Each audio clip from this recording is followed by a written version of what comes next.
Alrighty, so y'all asked for it, so here we go. We're going to install cruise control. Well, I'll show you how to install cruise control in a 1993 F-150. Procedure should be pretty much the same from 92 to 93 F-150s. The inline 6 300 engine might be a little bit different process, but generally the same thing. Should work 92 to 93 F-150s and 92 to 97 F-250s as long as you have the gas engine. Make sure you have the gas engine, because the diesel engines have a whole different ball game for the cruise control setup. So, first thing you do, walk through your door. Open your door. Just kidding, we're not going to do that. So, if you have this horn pad, that means you currently do not have cruise control installed. That means, yay, like us, you get to install cruise control. I've already done this once, so I'm just showing you how to do it. First thing you want to do, get on eBay or go to a junkyard, source one of these horn pads. They're pretty cheap. eBay, I think they're 20 bucks. I got this for 15, you know. But make sure you clean it up, make it look all pretty. And again, 92, 93 F-150s and 1997 F-250s, they should be cross-compatible. Don't quote me on that, but everything I've seen in the wiring diagrams says they are. So,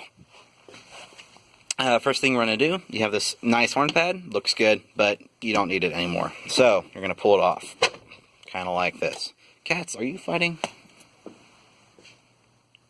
Okay, quiet. Anyway, you're going to have this horn pad, basically the same thing. The switches are on here, so there's a little bit more going on here, but it's all basically a giant resistor bank, or resistance switch setup. I'm not going to explain how those work, just go look it up. It's pretty simple. But so the connectors are the same, as you can see. Oh, focus. Yeah, more or less. So they're the same. That one's just missing a pin. This one has the extra pin. And the steering column already has the wiring installed here. So there's no clock spring you need to worry about or anything. There's no clock spring actually on these because there's no airbags. Those weren't added until 94. Lucky for you, so you don't have to worry about that. 94 to 96 F-150s do have airbags. So the procedure is a little bit more in depth. You have to actually get a new steering wheel and new clock spring. And then if I remember correctly, you have to do some wiring in the steering column too. So, just take your shiny new horn pad. I'm not going to be able to do this one-handed, but you plug this plug into this connector here. And if you can see it back there. This plugs in there. All three pins are in there. Kind of finagle this on. And maybe pop it in. There you go. Just pop it in and it fits. You can actually bend it to fit if it doesn't fit correctly. This is just a big metal piece. Bend it to fit your steering wheel best. So yeah, then you're done under here. Or in here. Not under here. I really hope this is, we're in a basement, so technically it's under here. Come around to your hood. Open your hood, or put a light there so you can see.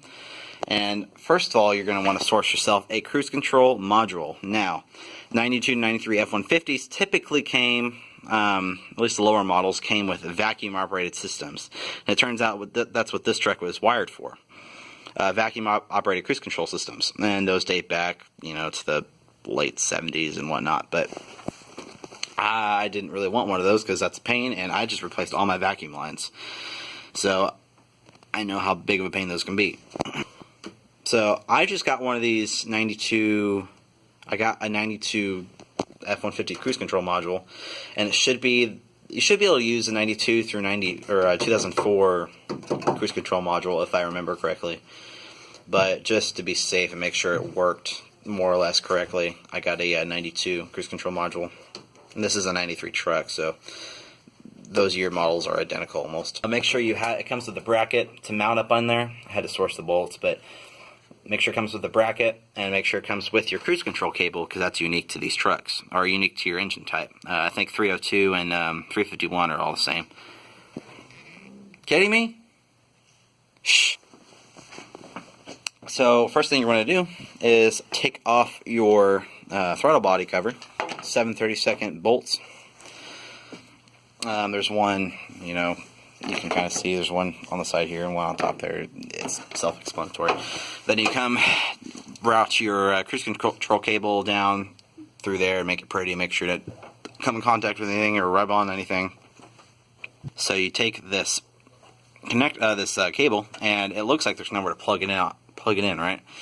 Take this cable, you kind of finesse it on there, and that's how it's designed to work. I mean, pretty good. Then you just stick this down in this hole here, and make sure it clips in, and then that's not going anywhere, and that's good. Make sure everything's secure and nothing's going to fall off easily. And if you're good down here, you can put this cover back on and you're done. Next thing you want to do is locate your cruise connector. Now, up here on the fender well, you should have 3 connectors. One of them's for your OBD1 connector test plug. One over there, I don't actually know what that one's for. So tell me if you know what that's for, but I don't know what that's for. Third one here is for your cruise control. Now, there's a connector on top right now, or a connector adapter on top right now, because the horn wires run through this. So if this was not here, that means your horn's not working, and if you're having horn problems, that might be why. Or this might be broken, that might be why. So these are actually kind of hard to source. So if you get your cruise control installed, you can sell this for actually a pretty nice buck. You know, $10 is not nice, but you know, if you're broke, then it's nice. So anyway, you can see in there, there's 2 plugs for the horn wire to run through and connect. Focus. Yeah, you get a fair idea. So you're going to have this connector here afterwards. Now, if it's been sitting for 25 years like mine had, make sure you clean it out with some electrical contact cleaner. It's like mass airflow sensor cleaner, but make sure you actually use electrical contact cleaner so it evaporates quickly and doesn't leave anything and corrode anything. And then put some dielectric grease in all those connectors there, or all those pins there. Then you're going to plug it into your cruise control module once you get it all pretty and mounted. And now you would think you'd be done. You're not, if your truck is like mine, because again, since this was going to be a vacuum operated cruise control system, if it was installed, there's no brake pressure switch, and that was the source of all those fires from 94 to 90, or I guess 94 to 2004 on a lot of vehicles, Ford vehicles. So this truck didn't come with it, nor did it come with a wiring for that. So what I did is the pin, all the pins on here are identical, except minus that brake pressure switch for the new fancy electronic cruise control modules. So what I did. What are you doing? What you're going to do is I'll put the wiring diagram in the description so you can figure out how to do this. I don't remember exactly which ones you need to cross here, but one of these is a constant 12 volt when the key is on to power the whole module. What the module is looking for is a 12 volt from the brake pressure switch. One of these pins is the brake pressure switch. So what I did is I took that constant 12 volt, jumped it over to the brake pressure switch, and just soldered it in, taped it up, and put some heat shrink on it. Make sure you do that so nothing gets corroded. Put some nice electrical tape around it to make it look pretty, and you're done. You may think that's unsafe, but it's not, because there are 2 forms, or actually 3 forms of redundancy here. So with that switch, there's 4 forms of redundancy, but now you just have 3, which you should never have to use one. But if you have to use one, there you go. The module's looking for a signal from your brake light switch. So when you hit that brake and your brake lights are on, this module will be deactivated unless that breaks. And then you have the off button on your horn pad to click. And if that breaks, you can just turn your car off.